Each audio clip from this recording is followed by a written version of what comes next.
Olá pessoal, sejam todos bem-vindos a mais um podcast. Este que é um podcast dedicado ao conhecimento, à saúde e ao cuidado da coluna vertebral. Eu, Pablo Santiago, fisioterapeuta em coluna vertebral, hoje tenho a honra de receber meu grande amigo Dr. Julimar, médico ortopedista e cirurgião de coluna, que tem uma vasta experiência no tratamento das colunas vertebrais. Da coluna vertebral, né? No episódio de hoje, nós vamos conversar sobre os principais desafios da coluna, sobre o dia a dia, os avanços da medicina na área, o que a população realmente precisa saber para evitar as dores na coluna e problemas futuros. Além de curiosidades que certamente muitos, você aí deve ter. Seja bem-vindo, Dr. Julimar, a esse podcast e que a gente possa compartilhar muitas experiências nesse momento. Muito obrigado, meu irmão Pablo, meu grande colega de trabalho, de luta, de anos aí, de argúria, de sucessos e também de dividir conhecimentos.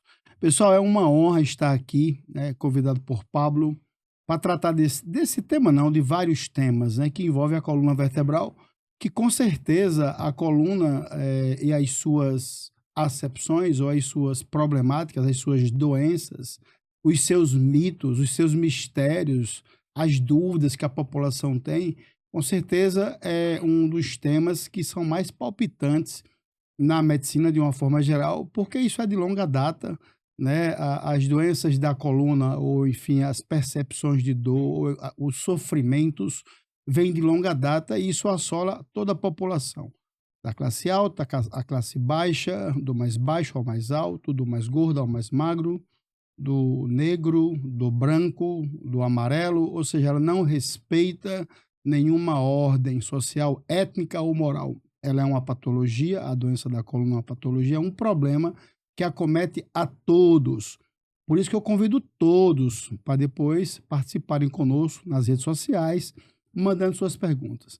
E mais uma vez agradeço ao meu irmão Pablo Santiago aqui por esse momento importante de conversa aberta, sem barreiras, sem limites, apenas voltado para a informação e trazer ao público que nos assiste, por todos os canais das nossas redes sociais, as informações com qualidade.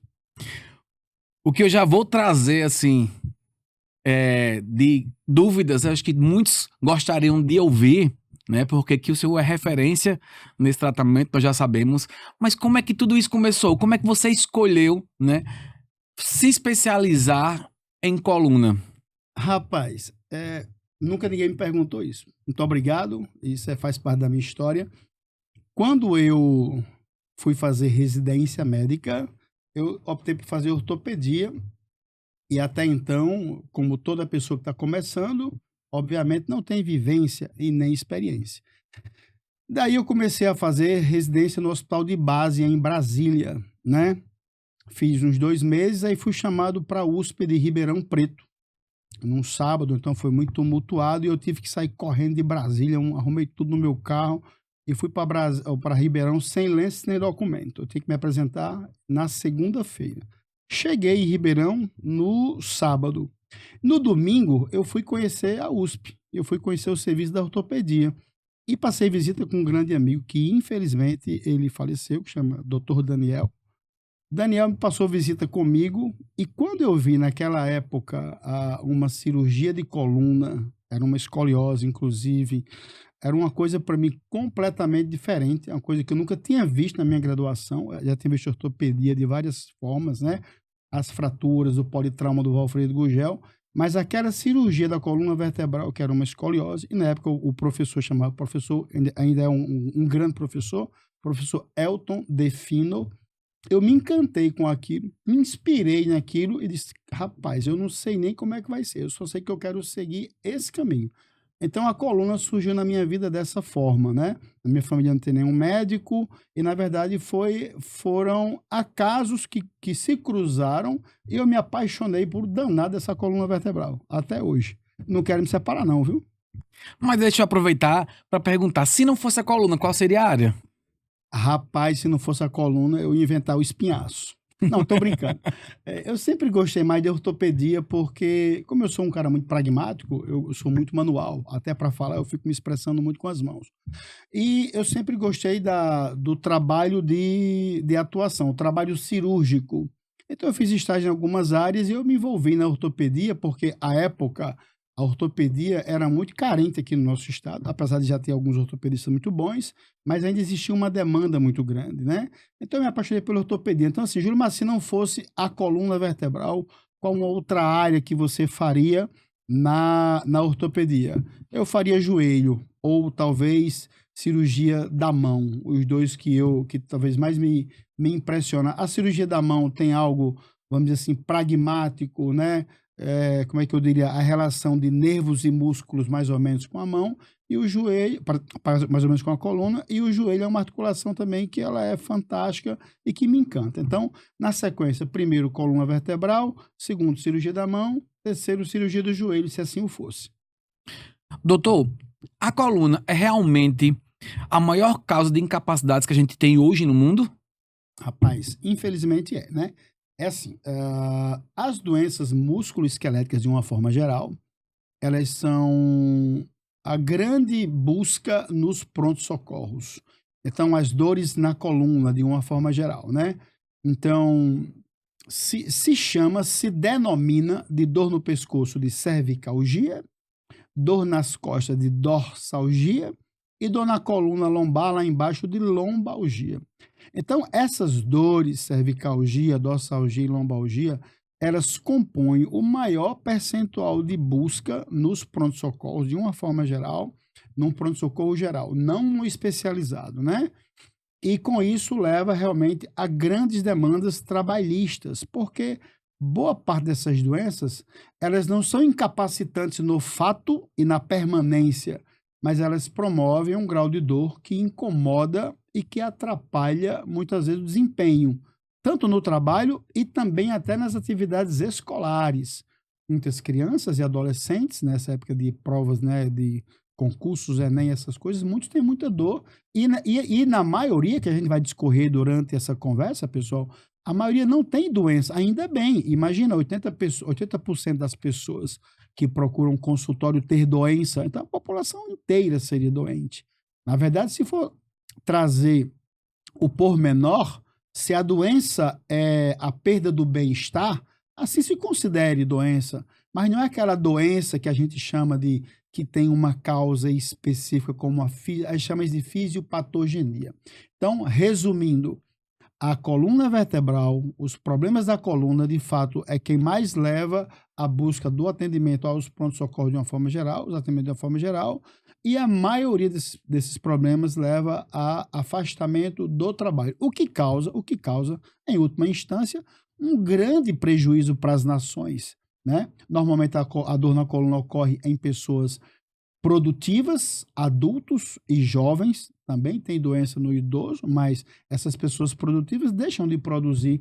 Quando você multiplica uma semana de trabalho por muitas dezenas ou centenas de pessoas, isso é um impacto bilionário no PIB de qualquer nação. Então, de fato, é verdade. Você falou também aí a questão do jovem, né? Tem alguma justificativa porque hoje tantos jovens estão trazendo aí também problemas na coluna? Então, pois é, esse aspecto, né, que a gente chama até um aspecto antropológico, né, da cirurgia da coluna vertebral ou das patologias da coluna vertebral é muito interessante. Na verdade, a população precisa saber, né, a nossa audiência, os nossos ouvintes que fazem parte aí das nossas redes sociais, que as doenças da coluna, elas sempre existiram. Em papiros egípcios, né, em documentos da Grécia Antiga e até antes disso, existem aí relatos dos problemas da coluna vertebral. E aí vai muito mais especificamente, nesse momento, para a doença da coluna vertebral, que naquele momento eram, né, as doenças que eram mais assim dramáticas, né? As tuberculoses, as infecções, as fraturas e essas coisas que eram de fato mais reportadas, né? Ao longo da evolução, né, foi mudando o momento, as relações e as dinâmicas sociais, e as doenças da coluna vertebral, elas passaram menos desses aspectos que eu falei e passaram para o aspecto mais comportamental. Então, a razão pela qual os jovens de hoje acabam tendo mais dor é um misto de problemas que a gente chama genético, ou seja, do que eu nasci comigo, com um momento ambiental. Então, é multifatorial. Junta as duas coisas. Então, o comportamento, os maus hábitos, de verdade, a falta de atividade física, as demandas que essas crianças têm. Essas crianças e adolescentes eles são praticamente executivos mirins. Então, acorda de manhã com uma agenda pronta, no final de semana tem 2, 3 coisas para fazer. Então, o momento que ele reservava mais para atividade física é cada vez mais comido. Essas concorrências que eu não sei se isso nem é salutar ao longo da humanidade, isso vai ser colocado à prova, mas o uso indiscriminado de equipamentos eletrônicos, celular, tablets, computadores, e que isso até então não tem mais volta. Então, são realidades de provação que a sociedade está passando, tanto os adultos mais velhos, que nem eu, que eu já falei para você que eu já sou um ser da 5ª década, mas até a gente também tem esses problemas relacionados, mas essas crianças, ou enfim, de 10 a 20, né, ou de 10 a 30, que são muito produtivos, esses aqui estão sofrendo com muito mais frequência por conta dessa questão, dessa relação comportamental. É mais ou menos isso. Eu me estendi, mas é mais ou menos isso. E quais são as afecções que mais acometem hoje a coluna? Então, graças a Deus, pessoal, vamos chamar de afecção. Pablo falou o termo afecção, quer dizer assim, a doença ou o sofrimento ou a situação. Julimar, o que é que mais causa sofrimento ou problema na coluna hoje? Eu posso usar o termo que é assim, graças a Deus, ou que bom que a maioria desses problemas não são doenças que a gente chama de estruturadas. Julimar, me fala aí de um exemplo de doença estruturada que eu não entendo isso não, eu não sou da área. Pronto, doença estruturada é uma hérnia de disco, é um tumor, é um estreitamento, é um câncer, é uma metástase, é uma fratura, alterações que a gente consegue visualizar ou diagnosticar no exame de imagem, né? Ainda bem que a minoria dos problemas que as pessoas sofrem é essa. Por quê, Julimar? Porque essas são as mais sofríveis, são as mais problemáticas, a que dá mais problema. Ainda bem que dentro desse espectro de sofrimento que a população passa hoje, a grande maioria, ou posso até usar aqui um aumentativo, a grandíssima maioria é por relações habituais ou ambientais. Então, são má postura, estresse, tensão, grande sobrecarga mecânica. O que é sobrecarga mecânica? São profissionais trabalhando 10, 12, 15, 16 horas por dia sentado no computador. Então, ele não tem uma doença estruturada, ou seja, uma hérnia, um tumor, isso que eu falei, mas ele tem uma grande sobrecarga mecânica. Ele tem uma demanda ali persistente. E isso leva a muita dor, sofrimento, que não precisa de fazer alguma intervenção cirúrgica, porque não é necessário.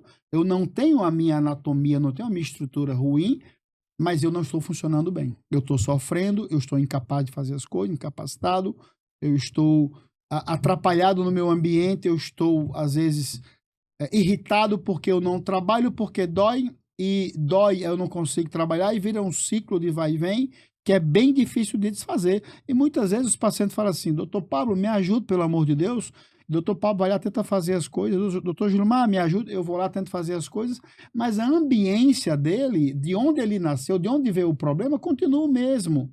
Então, o nosso trabalho, mesmo que aplicado de forma técnica e com zelo, com atenção, com carinho, com maior assim, louvor, ela é pouco resolutiva, porque eu não tenho tratamento da base, da causa. Então, é mais ou menos isso. Doutor, já entrando assim, em algumas patologias que a gente pode ter na coluna, uma das queixas que mais chega lá no consultório é realmente a dor lombar. Quando é que essa dor lombar ela pode ser considerada preocupante, né? Muito bem. Realmente, a dor lombar, né, que o pessoal que está nos escutando, nos assistindo, né, a dor lombar é a dor acima da linha do glúteo, daquela região que as meninas chamam de quadril, mas ali a gente chama de crista ilíaca, daquela região acima do glúteo, até mais ou menos, vamos dizer assim, no final das costas, a região de baixo, chama região lombar, pessoal.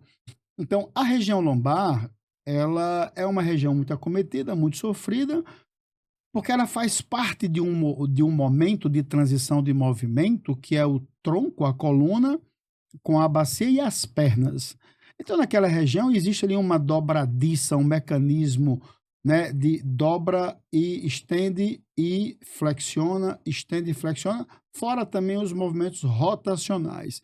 Então, nessa região, existe uma grande demanda mecânica, uma grande demanda de necessidade de movimento.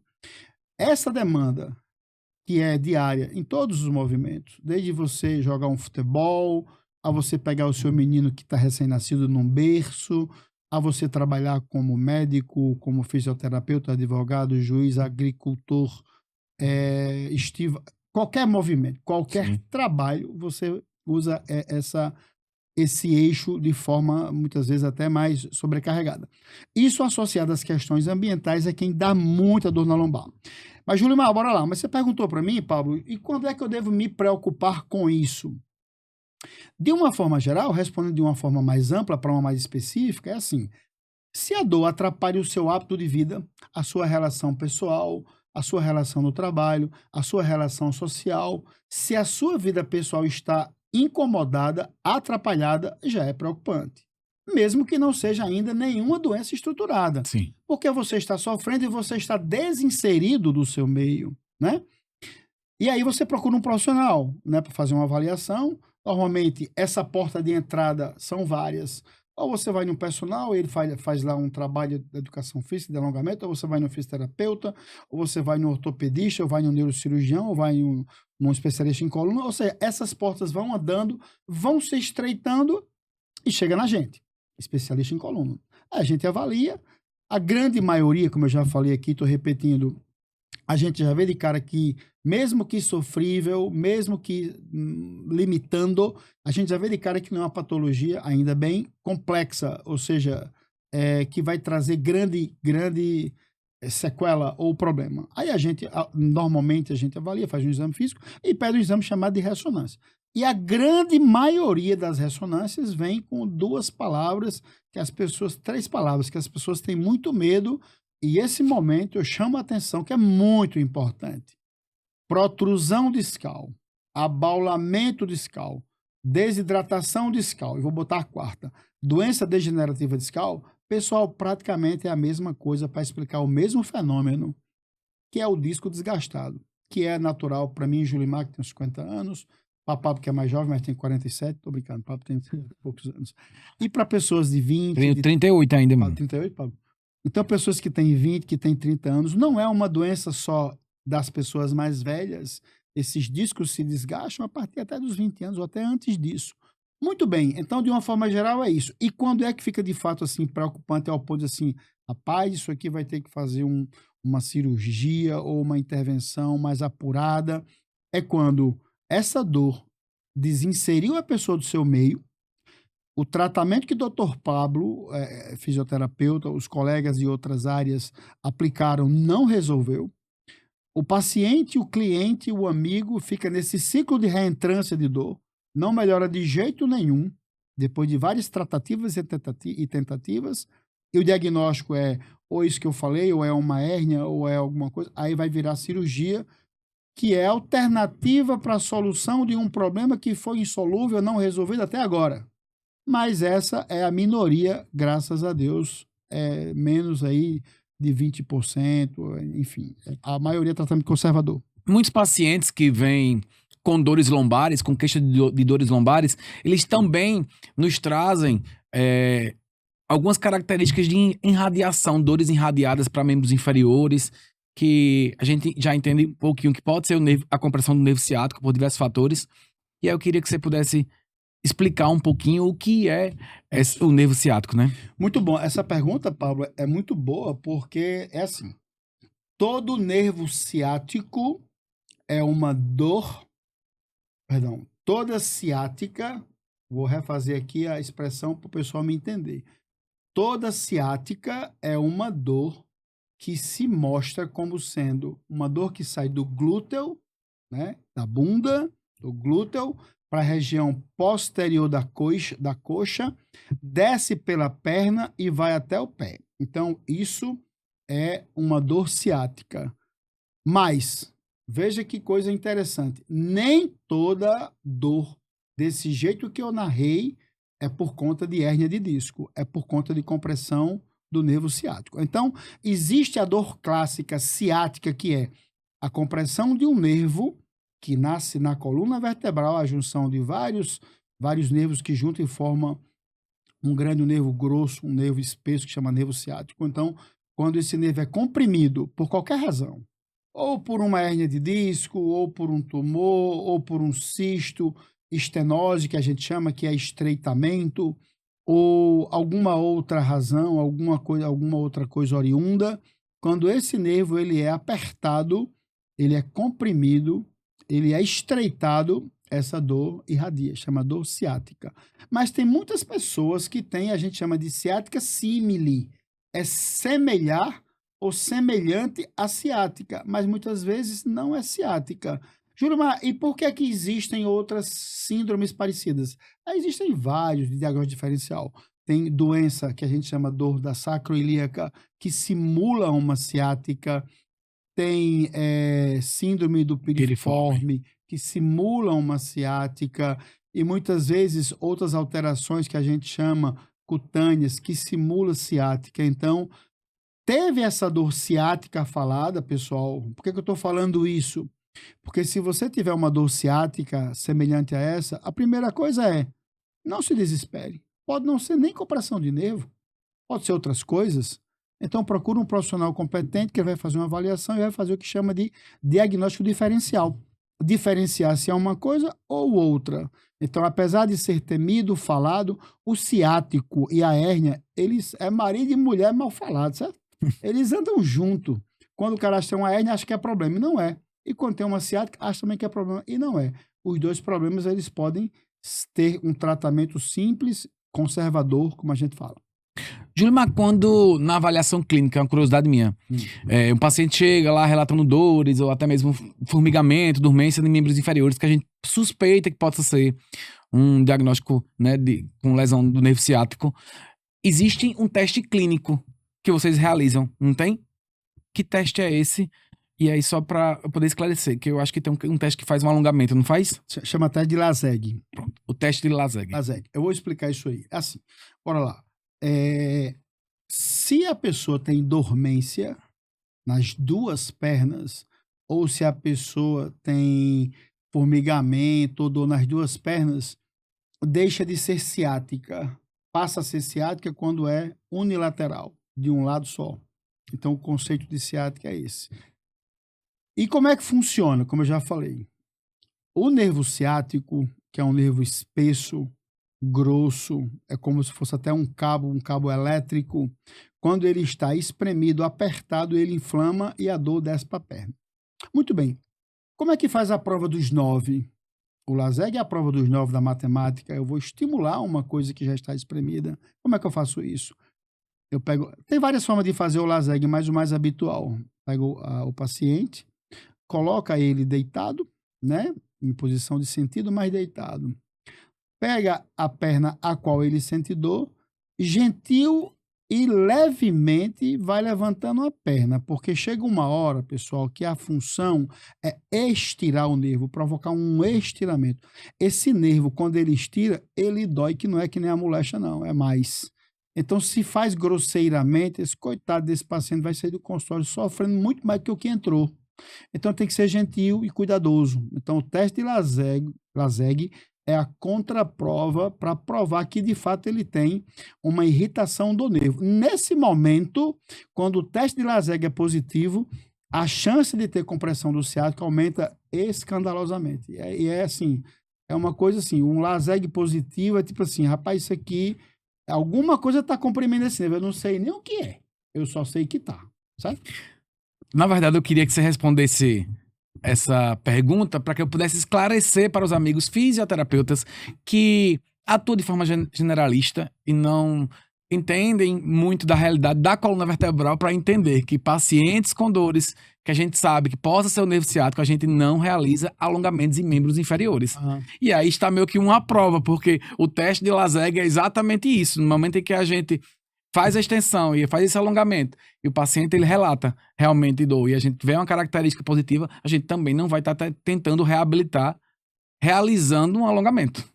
Eu brinco às vezes com colegas fisioterapeutas, com os pacientes, que é assim, se o paciente está com Lassègue, imagina que você foi para uma balada ontem, dançou bem e tem um calo no pé.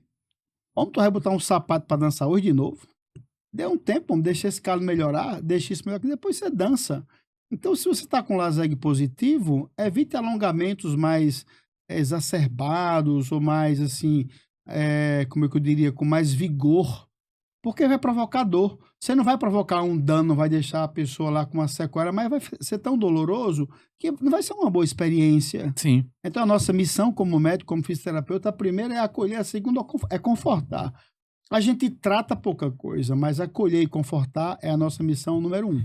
E quando esses pacientes eles estão com dores, eles podem praticar alguma atividade física? Como é que a gente pode pensar nisso? Então, essa é outra pergunta boa. É assim, isso aos meus colegas, principalmente os meus colegas ortopedistas, tá? Boa parte dos meus colegas, eu não sei dizer o percentual, mas eu diria até um razoável, tem essa percepção de que se existe problema de coluna, então você não pode fazer seus afazeres pessoais e domésticos. E eu cito até às vezes coisas que assim, que eu não acho certo. Tipo assim, dona fulana, a senhora não pode lavar as suas roupas íntimas. Dona fulana, você não pode fazer isso. Aí eu brinco com a paciente, meu amor, e quem vai fazer para a senhora? É assim, estar acometido de uma doença da coluna vertebral é um critério. Tocar a vida normal é o maior critério. Então, assim, se Pablo, Julimar ou o nosso ouvinte aí, o nosso telespectador, o nosso ouvinte das redes sociais está nos escutando, é assim. Se você pode praticar atividade física, você deve. Mas, Julimar, Pablo, você acabou de me dizer que não posso fazer alongamento? Sim, mas existe uma gama de outras coisas que você pode fazer. Não, mas se eu faço tal coisa, agachamento vai doer. Então não faz. E tal. Será possível que numa centena ou mais de atividade física que você pode fazer, é mais que uma análise combinatória de fatores, não pode fazer nada? Pode. Ou realmente, infelizmente, você não está querendo, não é afeito, ou está querendo uma fuga para não fazer, ou infelizmente o nosso colega doutor, que está lhe orientando, não está também tão antenado com essa ideia, que já faz um bom tempo, que atividade física é movimento e é saúde. Então, o seu melhor aliado não é nem um remédio. O seu melhor aliado é a atividade física, rotineira, com frequência. Mas qual é melhor para mim? Aí eu não sei. Aí vai ser uma conversa com o educador físico, fisioterapeuta, o médico que está lhe tratando, o que você está sentindo. E desse combo vai sair algum troço, alguma coisa vai fazer, mas só não pode ficar parado. Então, respondendo, não só pode fazer, como deve, e é a saída, na maioria das vezes, para quem tem problema de coluna. Já tem alguns estudos falando sobre essa realidade, né, da atividade física na reabilitação da coluna, quando a gente se fala sobre a fisioterapia. E falando nos exercícios, nós também temos técnicas que trabalham com a reabilitação da coluna, utilizando os exercícios opostos da dor. Então, se o paciente ele dói no agachamento ou na flexão, né, a gente vai trabalhar com os exercícios contrários de extensão, tá? Inclusive, hoje eu abri um Pilates exatamente pensando em trabalhar diretamente com o público de coluna. Então, dividido por horas dos pacientes em extensão e os pacientes que podem ser tratados em flexão, para que a gente possa pensar nisso. Doutor Gilmar, como a gente pensa assim, em hérnias de disco, de um grau mais avançado, com indicação cirúrgica? Eu sei que a medicina hoje ela está muito moderna, né? A gente já consegue fazer. Temos cirurgias minimamente invasivas, muitas das vezes, dependendo de o caso. Mas quais são os riscos hoje que a gente tem quando vai submeter uma cirurgia de coluna, né? Pronto, eu vou pegar o gancho que você falou e eu vou trazer um raciocínio cronológico. Então, vamos imaginar que eu atendi um rapaz que chama Pablo Santiago, um jovem de 38 anos que trabalha no mercado privado e que precisa produzir para poder, ou mesmo se fosse funcionário público, qualquer setor tem que produzir, Sim. né? E essa pessoa está sofrendo aí a fio há mais de 6 semanas, 8 semanas, já fez fisioterapia, vários tratamentos, medicações, várias modalidades e continua sofrendo e desinserido. Qual o critério para indicar uma cirurgia, Julimar? O critério é perda da função, perda da funcionalidade e dor intratável, em qualquer situação. Você teve uma dor que não está melhorando, a sua vida está péssima, você está sofrendo, atividade marital está ruim, não consegue, atividade assim, laboral não consegue ter uma atividade social, não consegue ir para uma festa. Ou seja, você está meio que cerceado ali, você está meio que amarrado, apertado. Então, e você já fez várias modalidades. E você tem um diagnóstico. Porque assim, Jurma, existem pessoas que também têm esse problema, mas que não têm uma hérnia de disco? Tem sim. Várias outras doenças que é um outro tema para a gente falar, que são as fibromialgias, as dores mais complexas. Mas esse tema fica à parte. A gente está tratando agora desse paciente que tem uma hérnia de disco que a gente visualizou no exame de ressonância e que tratou por mais de 6 a 8 semanas. Então, esse diagnóstico, ele seguiu um curso, bom, a partir de agora eu tenho que fazer uma cirurgia, porque você não melhorou. Aí, a partir desse momento, vem o que chama de aplicação da técnica. O que é a aplicação da técnica, Julimar? Em grosso modo, para a nossa população, os nossos ouvintes, é a ferramenta que se vai usar. Então, assim, hoje está muito na moda a cirurgia endoscópica, que é uma ferramenta, né? Os equipamentos que se usam são ferramentas. Então, a cirurgia endoscópica é uma ferramenta muito útil e já resolve muitas coisas. Pablo falou também da cirurgia minimamente invasiva, até nas artrodeses, e também a endoscópica é uma minimamente invasiva, mas nem todas essas ferramentas resolvem todos os problemas. Então, existe um pedaço que ainda só pode ser feita pela cirurgia mais tradicional e boa parte hoje é feita pela cirurgia mais moderna. E, Julimar, qual foi a evolução disso? Que agora eu estou pegando o gancho da sua pergunta. A evolução disso foi ótima, porque as pessoas, de uma forma geral, quando você fala assim que você é operado de coluna, elas morrem de medo, certo? Sim. Mas é porque a cirurgia da coluna, ela tem uma história que, de fato, é uma história que as cirurgias da neurocirurgia, a cirurgia ortopédica, essas cirurgias nasceram em campo de batalha, em campo de guerra. Então, existe um inconsciente coletivo de que tudo que é cirurgia dessa ordem é traumática, né? Então, vai fazer uma neurocirurgia, o povo já se pela de medo. Vai fazer uma cirurgia ortopédica, já se pela de medo. E uma de coluna nem se fala, né? Então, a cirurgia da coluna nasceu desse mundo aí desconhecido. Mas ao longo desses últimos, sei lá, 50 anos, eu diria isso, e nos últimos 20 anos, evoluiu muito as técnicas, as ferramentas cirúrgicas, a caixa de ferramenta, ela melhorou, ela avançou. Então, a minha ferramenta hoje é mais moderna, é menos traumática, resolve mais com menos problema. Então, quem tem problema de coluna, gente, e por um acaso está com um temor, confie no profissional. Claro, esse elo de confiança não são em 2 palavras que eu vou falar aqui, é no que você vem sendo seguido pelo profissional que lhe assiste. Então, se você tem confiança com o seu profissional que está lhe assistindo, se as pessoas que você ali conversa falam que é um profissional qualificado, se é pelo medo, deixa esse medo de fora. Retome sua vida, vá fazer uma cirurgia e vá se reinserir, porque as técnicas hoje melhoraram muito e pode lhe ajudar demais a você sair do momento que está sofrendo para um momento de mais alegria, né? Com a sua família, reinserido, né? Quem sabe aí tomando uma cerveja daqui para 1 mês e meio a 2 meses. Quando for brindar, abrindo o meu nome, tá? Doutor, deixa eu te perguntar.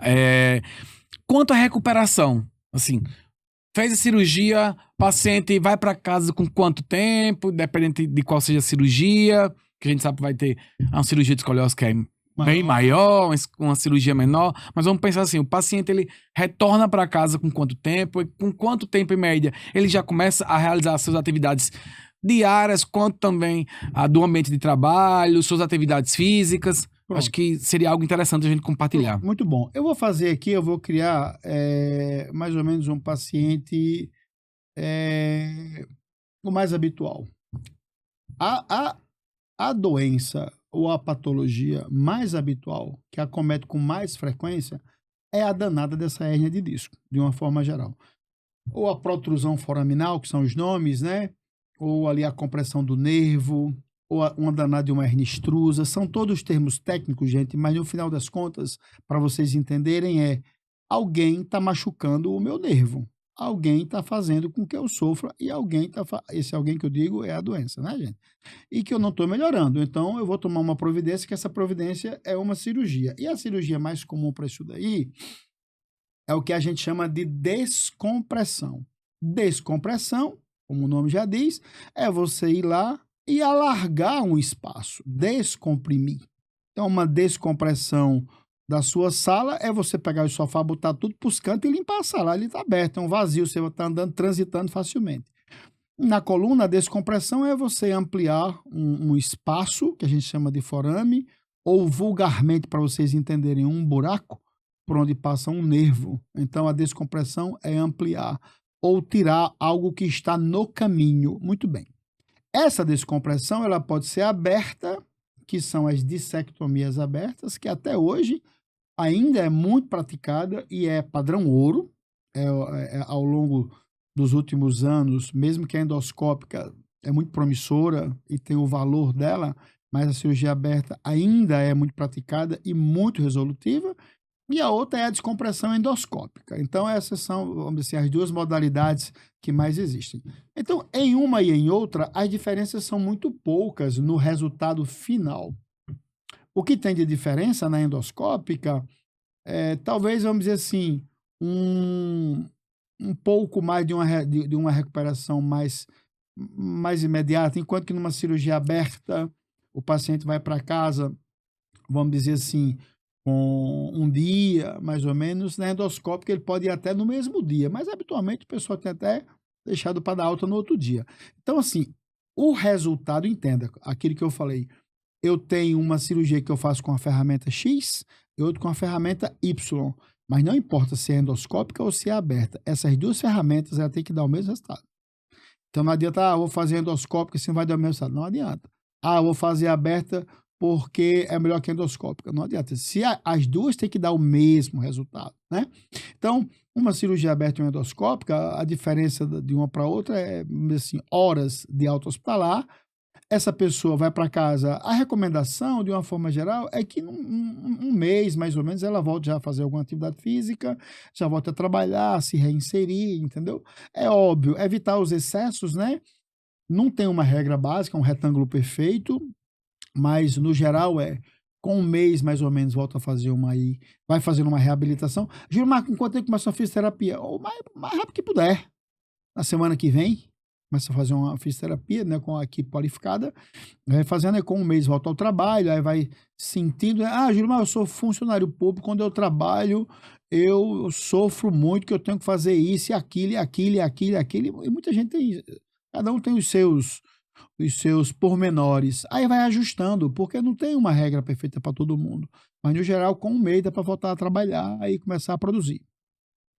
Doutor, a gente falou um pouquinho no início sobre a questão da escoliose, que muitas das vezes quem participa até de concursos públicos, lá tem nos seus editais algumas limitações para poder fazer parte, né, do concurso que eles estão praticando, e eu acho que seria interessante a gente poder falar um pouco também sobre a escoliose, tá? Então você poderia explicar um pouquinho do que é a escoliose, em que momento a gente começa a se preocupar. Muitos pacientes se questionam e já se preocupam de imediato se já vão utilizar o colete, e eu acho que a gente poderia falar um pouquinho sobre. Dar uma entrada na escoliose, né? Bom, lá, pessoal, escoliose, na verdade, é um desvio da coluna, uma tortuosidade da coluna, né? É um termo que vem do grego, escoliosis,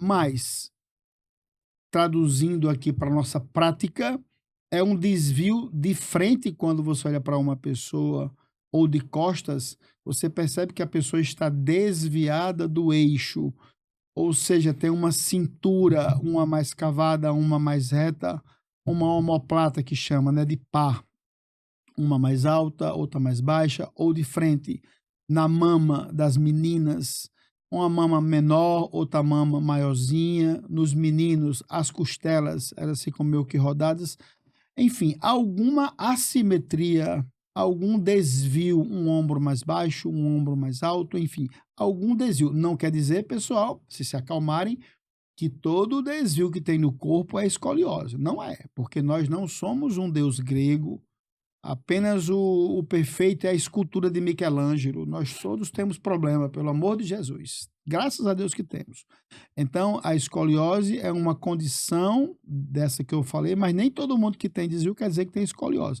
E assim, a escoliose é um problema que acomete a população, não é muito baixo não, acomete aí, vamos dizer assim, de uma forma geral, 5% da população, e a escoliose idiopática mesmo, que é aquela escoliose que acontece com mais frequência do adolescente, é mais ou menos 2%, de 2 a 3%. Então, assim, não é muito, mas quando acomete a família,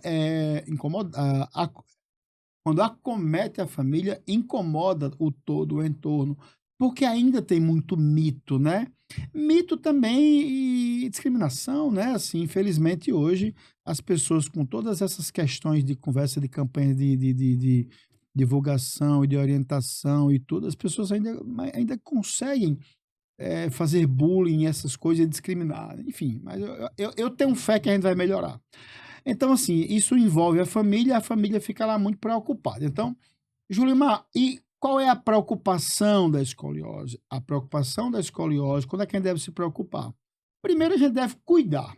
Antes de preocupar, vem a palavra cuidar. Então, se numa família existe um irmãozinho que tem escoliose, não é certeza o outro tem, mas existe uma tendência de ter. Então, fazer uma avaliação.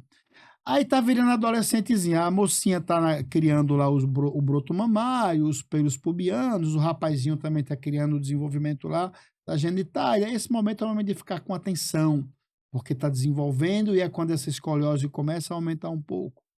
E quando é que se usa colete, Julimar, então, o tratamento com colete? O colete é quando essa curva ela já é maiorzinha, vou falar o número de graus aqui, porque o pessoal vai ficar muito tenso em casa, mas já é um pouco maiorzinha, e ainda é imatura, ou seja, está se desenvolvendo, ela está ainda em desenvolvimento, né? E aí é um momento, em todo esse momento até aqui, o fenômeno melhor é atividade física e tratamento com profissionais qualificados. Júlio, mas quando é que vai para cirurgia, homem? É obrigado? Todo mundo tem escoliose para cirurgia? Não. Para cirurgia vão aquelas curvas que têm evolução acima de 45 ou de 50 graus, que tem o que a gente chama de descompensação do tronco, ou seja, fica torta para um lado ou torta para o outro, e aqui está trazendo desconforto, inclusive psicoafetivo, psicológico para a criança. Então, muitas vezes a criança, o adolescente, a menina ou o rapaz, ele tem lá, vamos dizer assim, o aspecto lá é acometido porque começa a ficar preocupado, não consegue ir para a escola, não quer ir para a escola, não quer fazer nada. Então, são critérios maiores e menores para indicação de cirurgia. Mas a indicação de cirurgia também, não é o habitual. O tratamento da escoliose, na sua grande maioria, vou usar até o superlativo de novo, na sua grandíssima maioria é de tratamento com técnicas aplicadas pela fisioterapia, que hoje evoluiu muito a fisioterapia para escoliose, o conhecimento evoluiu muito, o colete também é um grande auxiliar, é um grande ajudante, né, e é um marco muito grande até nos últimos 5 anos, 10 anos da escoliose, vem sendo mais entendida, vem sendo mais compreendida e melhor tratada. Então, de uma forma geral, é isso. Julimar, qual foi um caso assim que mais lhe chamou a atenção dentro de todos esses anos de experiência que você tem com a coluna? Não são muitos, mas são alguns. Rapaz, eu já falei isso um dia, outro dia eu o encontrei no consultório. Esse rapaz chama Lenilson Rosas. Esse rapaz, ele ainda tem um resíduo, uma escoliose dramática. foi a maior escoliose que eu já me deparei. Foi uma escoliose com 125 graus, com encarceramento pulmonar, ou seja, ele não conseguia respirar direito, ele apoiava a mão na crista ilíaca para esticar a coluna, porque ele não conseguia respirar. E aí foi um caso emblemático, porque demandou, como é que chama? Solução via judicial, porque o SUS é tudo bonito. Você vê uma reunião ali do SUS, na secretaria, com as autoridades, é tudo bonito, é tudo certo, mas quando precisa da solução complexa para um problema, todo mundo desaparece, sai da televisão, da mídia e fica só ali o ator principal, que é o paciente, é quem está sofrendo. E aí isso foi um problema e assim, a gente conseguiu, eu internei Lenilson. Lenilson passou 40 dias internado. Primeiro foi feito aí um halo craniano para esticar a coluna dele. Ele passou aí uns 15 a 20 dias. Qual era a idade dele? Rapaz, Lenilson já tinha, era mais ou menos da sua idade, Pablo, 38 anos. Era uma escoliose de alto valor angular inveterada. No popular, era uma curva muito dura, rígida, inflexível. Então a gente fez uma primeira cirurgia nele, que foi a liberação, né? E fizemos o que chama de via anterior, ficou com atração de novo. Aí fizemos a cirurgia definitiva. No intervalo disso daí, teve um problema de intestino, porque paralisou o intestino dele. Aí infectou. Tivemos que fazer uma limpeza. Nessa brincadeira, foram 40 e poucos dias de internação hospitalar. Eu falei 30, mas foi a primeira cirurgia. Aí veio mais massa. Ele foi para casa, recuperou, e com uns 4, 5 meses, a mulher dele engravidou. Digo, rapaz, o nome do menino vai ser Titânio, né? Aí ele disse, não, doutor, vai não. Aí eu esqueci até o nome do menino dele agora, mas essa semana ele foi no consultório, ele, Sunamita, que é a esposa, e mais acho que são 3 meninos. Então, foi o meu caso, assim, o caso mais sofrido para ele, fundamentalmente, mas o que trouxe mais resultado. Hoje ele trabalha, motorista, e tá tocando a vida. Nilson Rosas, lá de Tibau do Sul, daquela região ali, eu esqueci, é um povoadozinho ali. Então, esse foi meu caso mais emblemático. Doutor, e qual seria um conselho que você poderia dar para todos os pais quando a gente pensa na escoliose idiopática para um adolescente, quanto também para os adultos, pensando em todas as disfunções que podemos ter na coluna? Bom, o primeiro, gente, é encarar o problema e procurar a solução, certo? Que esse é o conselho básico para todos os problemas, né? Então, assim, a doença, ela é uma intempérie, ela é um evento que chegou na vida da gente e a gente tem que enfrentar, como todo e qualquer problema. Então, tem escoliose? Beleza. Segura a rédea dessa carruagem e vamos ver o que é que pode ser feito. Primeiro, nem todo caso de escoliose é grave e nem todo caso de escoliose evolui para cirurgia. E da cirurgia hoje é extremamente já dominada a cirurgia, com técnicas novas, com neuromonitoramento, com autotransfusão, chama Cell Save, é uma cirurgia altamente dominada. A primeira coisa é controla o problema. Primeira coisa. Segunda coisa, vamos ver o que pode ser feito e planejado nesse espaço do diagnóstico ao tratamento. Como eu já falei, a maioria nem cirurgia é. Então, vai a um profissional qualificado, ele vai fazer um estudo, vai medir, vai fazer a mensuração, né, do ângulo. A mensuração só, pessoal, não quer dizer nada. Não, minha filha tem uma escoliose de 20 graus, 30 graus, 40 graus. Tá, mas em que estágio essa criança está de maturidade, que a gente chama do desenvolvimento, né, sexual, ou seja, que a gente chama do desenvolvimento sexual secundário, ou seja, está se desenvolvendo, está virando uma mocinha, está virando um rapazinho. Em que estágio que está? Está com mais maturidade, ou seja, está no final? Então, se é uma curva de baixo valor, ou mesmo uma curva de moderado valor, que já está no final, já está quase madura, é pouco preocupante. Então, não tem para que preocupar muito. Não, Júlio, mas porque você lida com isso, você não se preocupa. Me preocupo também, como todo mundo se preocupa, que eu cuido disso daí. Mas se é uma curva de alto valor, o que é alto valor? É uma curva acima de 45, acima de 50 graus, numa criança que ainda está imatura, uma mocinha, um rapazinho, aí essa deve ter mais cuidado. Mas 3 coisas são importantes que eu falo de uma forma geral. A primeira, não perca a rédea, controle sua carruagem. O melhor guia é você. A segunda coisa, vá para profissionais qualificados da medicina, da fisioterapia, educador físico, de uma forma geral, né? Fazer um bom diagnóstico e segmento, tá? E assim, nisso tudinho está também fazer atividades físicas. Então, de uma forma geral, é isso, pessoal. Com esses 4 critérios: controlar, fazer diagnóstico, fazer atividade física, um planejamento de tratamento. Com isso, a gente controla, a gente meio que corta todos os problemas de possíveis complicações. Até de uma possível cirurgia, se bem planejada, se bem controlada, se bem conduzida, a chance de dar problema é baixa, é mínima. Então, é isso. E antes da gente finalizar o nosso podcast, E já? já, olha aí, já faz quase 1 hora, viu? Se eu soubesse, ia falar pouco. Ah!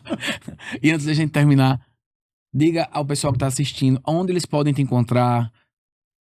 Bom, pessoal, primeiro foi uma honra participar desse podcast com meu irmão, Dr. Pablo Santiago. Eu chamo ele queridamente de Pabinho. Foi uma honra ficar aqui com o Pablo e falar para vocês também essas informações. E vocês me encontram aí. Eu não sou, como eu sou 50 a mais, eu sou muito ruim de redes sociais, vocês vão me perdoar, né? Mas vocês me encontram através de Pablo, através do Julimar Nog, que é o meu Instagram, e através da Clínica Motriz. Então, visite a página da Clínica Motriz, visite o Instagram Julimar Nog, né? Eu atendo na Clínica de Fraturas, na Clínica Motriz, aqui em Natal. E nos interiores, eu gosto muito do povo do interior. Eu atendo quinzenalmente, uma vez por mês, lá em Santo Antônio, na Clínica Providas, e em Nova Cruz, na Clínica Maria Vitória. Então, eu estou aí em muitos lugares. E também, se quiser me encontrar nas festas sociais, nos barzinhos aí, para gente tomar uma e brincar da vida. Minha vida é brincadeira, meu trabalho é brincadeira, eu vivo trabalhando e vivo brincando. Qualquer lugar, para mim, tá bom. E assim encerramos mais um episódio do nosso podcast. E quero agradecer imensamente ao Dr. Julimar por ter aceitado esse convite e compartilhar um pouco sobre a saúde da coluna vertebral. E você que está assistindo, se você gostou, já curte, compartilha, indica para os amigos, porque sempre estamos trazendo episódios novos com informações sobre a coluna.